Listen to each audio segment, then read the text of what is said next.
Hi friends, welcome back to happy home. நம்ம எல்லார் வீட்லேயும் மரத்தில் செஞ்ச கடையில் வாங்கின சப்பாத்தி கட்டை வந்து வச்சுருப்போம். அதுக்கு பதிலாக நம்ம வீடு கட்டும்போதோ இல்லை நம்ம ஃப்ரெண்ட்ஸோ ரிலேட்டிவ்ஸோ வீடு கட்டும்போதோ இந்த மாதிரி சப்பாத்தி கல் வந்து நம்ம கிரானைட்டில் ரெடி பண்ணி தர சொல்லி வீட்டில் வச்சுக்கலாம். ரொம்ப யூஸ்ஃபுல்லாக இருக்கும். மரத்தில் செஞ்சது வந்து உங்களுக்கு மெயின்டெனன்ஸ் வந்து ரொம்ப ஜாஸ்தி. தண்ணியெல்லாம் பட்டுருச்சு அப்படின்னா ஃபங்கஸ்க்கு இது வந்துடும்.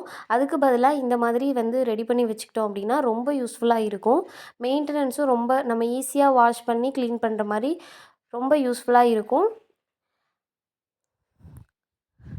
பூரி வந்து இந்த மாதிரி ரெகுலர் ஷேப் இல்லாமல் நம்ம கொஞ்சம் டிஃப்ரெண்ட்டாக குழந்தைங்களுக்கு செஞ்சு கொடுக்கறதுக்கு இந்த மாதிரி ஓவல் ஷேப்பில் வந்து மாவு திரட்டிட்டு அதை போட்டு எடுத்தோம் அப்படின்னா அது தானாகவே ட்விஸ்ட் ஆயிரும்.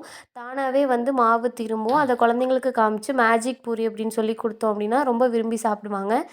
இந்த டிப்ஸ் பிடிச்சிருந்தா நம்ம சேனலை மறக்காமல் சப்ஸ்கிரைப் பண்ணிக்கோங்க. தேங்க்யூ ஃபார் வாட்சிங்.